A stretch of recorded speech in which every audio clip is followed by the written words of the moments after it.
بسم اللہ الرحمن الرحیم۔ شروع کرتا ہوں اللہ تعالیٰ کے نام سے جو نہایت ہی پاک اور رحمت والا ہے۔ بلا شبہ سب تعریفیں اللہ کے لیے ہیں۔ ہم اس کی تعریف کرتے ہیں، اس سے مدد مانگتے ہیں۔ جسے اللہ راہ دکھائے اسے کوئی گمراہ نہیں کر سکتا، اور جسے اپنے در سے دھتکار دے اس کے لیے کوئی رہبر نہیں ہو سکتا۔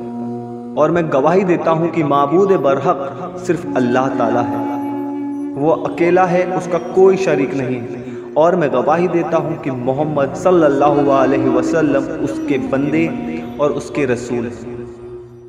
آغاز وحی کا بیان۔ حدیث نمبر 1۔ عمر بن خطاب رضی اللہ تعالیٰ عنہ سے روایت ہے، بیان کرتے ہیں کہ میں نے رسول اللہ صلی اللہ علیہ وآلہ وسلم سے سنا، آپ فرماتے تھے، ثواب کے تمام کام نیتوں پر ٹکے ہیں، اور ہر آدمی کو اس کی نیت کے ہی مطابق پھل ملے گا۔ پھر جس آدمی نے دنیا کمانے یا کسی عورت سے شادی رچانے کے لیے وطن چھوڑا تو اس کی ہجرت اسی کام کے لیے ہے جس کے لیے اس نے ہجرت کی ہوگی۔ حدیث نمبر 2۔ عائشہ رضی اللہ تعالیٰ عنہ سے روایت ہے کہ حارث بن ہشام رضی اللہ تعالیٰ نے رسول اللہ صلی اللہ علیہ وآلہ وسلم سے پوچھا، اے اللہ کے رسول، آپ پر وحی کیسے آتی ہے؟ تو رسول اللہ صلی اللہ علیہ وسلم نے ارشاد فرمایا، کبھی تو وحی آنے کی حالت گھنٹی کی ٹن ٹن کی طرح ہوتی ہے، اور یہ حالت مجھ پر بہت بھاری گزرتی ہے۔ پھر جب فرشتے کا پیغام مجھے یاد ہو جاتا ہے تو یہ بند ہو جاتی ہے، اور کبھی فرشتے انسانی شکل میں میرے پاس آ کر مجھ سے بات کرتا ہے، اور جو کچھ وہ کہتا ہے میں اسے محفوظ کر لیتا ہوں۔ عائشہ رضی اللہ تعالیٰ عنہ کا بیان ہے کہ میں نے سخت سردی کے دنوں میں رسول اللہ صلی اللہ علیہ وآلہ وسلم کو دیکھا کہ جب وحی آتی تو اس کے بند ہونے پر آپ کی پیشانی سے پسینہ پھوٹ پڑتا تھا۔ حدیث نمبر 3۔ عائشہ رضی اللہ تعالیٰ عنہ سے روایت ہے کہ انہوں نے فرمایا، رسول اللہ صلی اللہ علیہ وآلہ وسلم پر وحی کی شروعات سچے خوابوں کی شکل میں ہوئی۔ آپ جو کچھ خواب میں دیکھتے وہ صبح کی روشنی کی طرح نمودار ہوتا۔ پھر آپ کو تنہائی پسند ہو گئی، چنانچہ آپ غار حرا میں تنہائی اختیار فرماتے اور کئی رات گھر تشریف لائے بغیر عبادت میں لگے رہتے۔ آپ کھانے پینے کا سامان گھر سے لے جا کر وہاں کچھ روز گزارتے، پھر خدیجہ رضی اللہ تعالیٰ عنہ کے پاس واپس آتے اور تقریباً اتنے ہی دنوں کے لیے پھر کچھ کھانے پینے کا سامان لے جاتے۔ ایک روز جبکہ آپ غار حرا میں تھے، اتنے میں آپ کے پاس حق آ گیا، اور ایک فرشتے نے آ کر آپ سے کہا، پڑھو۔ آپ نے فرمایا، میں پڑھا ہوا نہیں ہوں۔ اس پر فرشتے نے مجھے پکڑ کر خوب دبایا، یہاں تک کہ میری طاقت برداشت جواب دینے لگی۔ پھر اس نے مجھے چھوڑ دیا اور کہا، پڑھو۔ پھر میں نے کہا، میں تو پڑھا ہوا نہیں ہوں۔ اس نے دوبارہ مجھے پکڑ کر دبوچا، یہاں تک کہ میری طاقت برداشت سے باہر ہو گئی۔ پھر چھوڑ کر کہا، پڑھو۔